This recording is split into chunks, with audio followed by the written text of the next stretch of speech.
Mac Jones. Mac Jones threw the ball 39 times on the road. Christian McCaffrey only had 12, 13 carries. Like, it was a big ask. And Mac Jones was great. 3 touchdowns, no picks, 280 yards, 113 passer rating. He asked him to throw almost 40 times on the road. There's no George Kittle. There's no Brandon Ayuk. Where do these tight ends come from? That was a big ask, and I'll say this. The good news for San Francisco, they now have 2 quarterbacks that work. One's probably overpaid, and one's absolutely underpaid. But this is what Kyle Shanahan does. That's why I always said with Brock Purdy, Brock's better than Mac Jones. I'm not denying that. Is he $265 million better? Because you go on the road with no Kittle, no Brandon Ayuk. I know it's the Saints, but it's an NFL team. You ask him to throw 39 times. Mac Jones has a below-average NFL body. He's not a great athlete. He's got an average NFL arm, and that was a big ask, and he was really good. And the rival L.A. Rams do a very good job of separating performance from circumstance. I don't think the Niners do. I think the Rams do. That's why the Rams will let go to Jared Goff and Todd Gurley or Cooper Kupp or Jalen Ramsey. They know that Sean McVay elevates every B player to an A player or a C player to a B minus player. And so does Shanahan. But sometimes they struggle, San Francisco struggles separating performance from circumstance. And I think a lot of Brock Purdy's success is circumstantial. It's because of Shanahan. And yesterday proves it. Number. Oh, my God. Yesterday proves it. Oh, my God. That's why we can't have nice things. Listen. Oh, my gosh. Great coaches are always going to be able to elevate quarterbacks. I talk about this all the time. Andy Reid elevating Patrick Mahomes, etc., etc.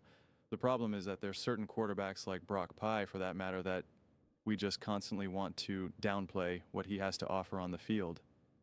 And now we want to say that M. Jones has one game against the New Orleans Saints, a terrible team, a team that'll be lucky to win like 2 games this season, that his performance proves it, that all of Brock Purdy's success is just 100% circumstantial, when Matt LaFleur was able to win games and elevate Malik Willis and had some great games with Malik Willis.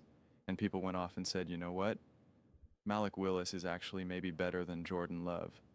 Where did that conversation go? Where did that conversation go as of late? Is anyone talking about that at all right now? No, I don't think so. I don't think so at all.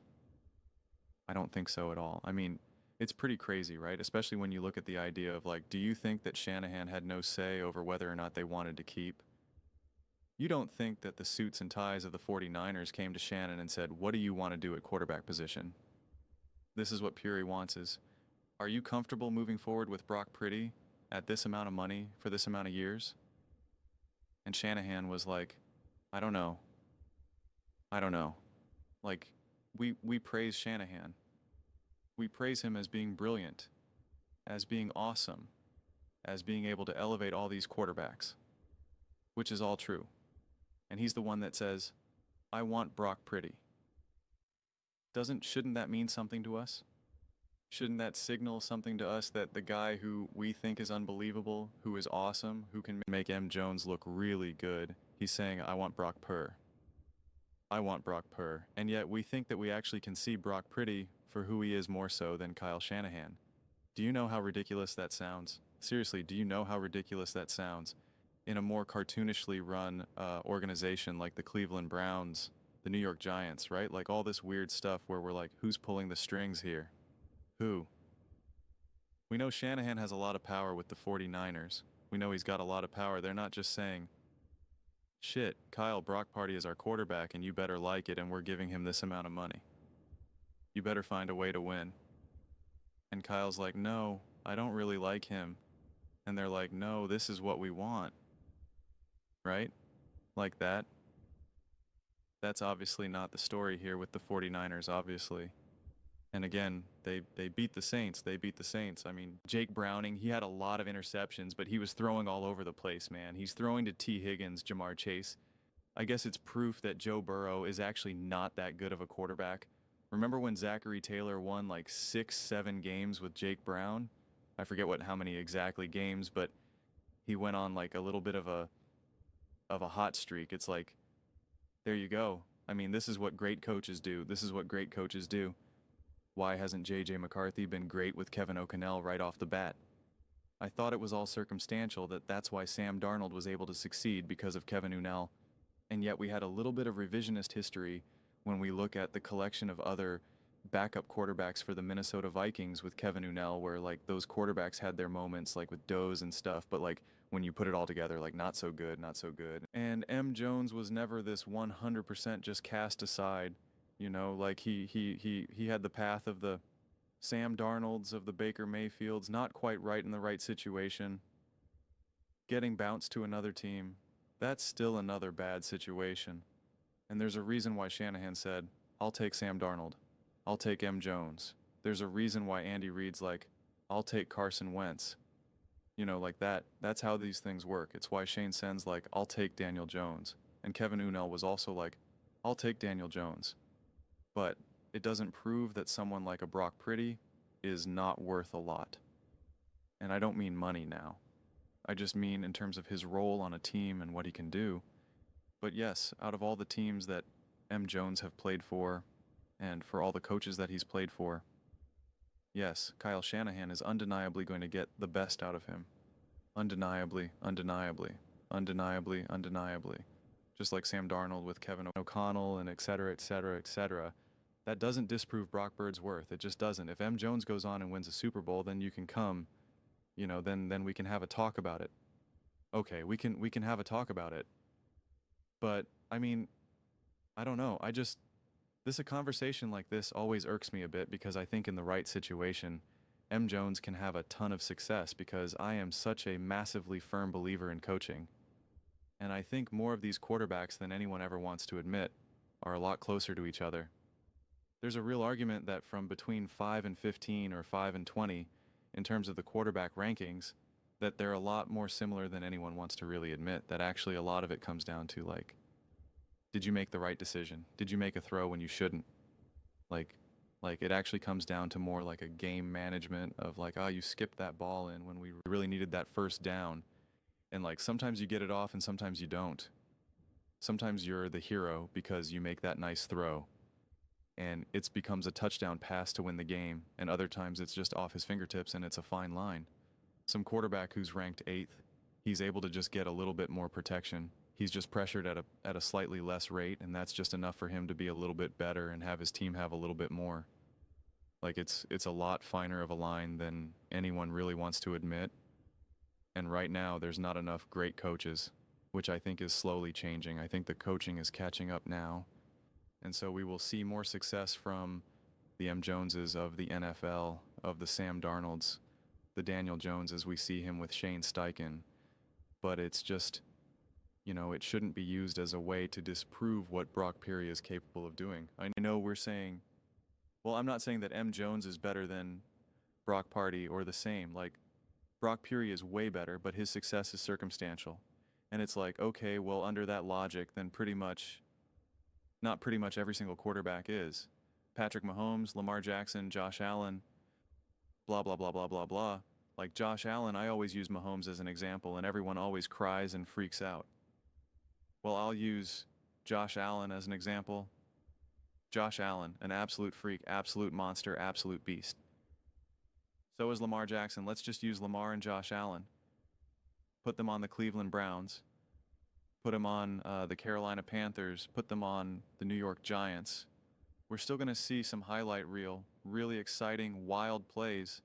They are not consistently getting to the AFC championship games and, you know, top of the NFL and constantly leading teams to be considered top 2, top 3, best Super Bowl odds. We'll still see the genius in them and the brilliance in them, but not anywhere close to the success. That's circumstantial.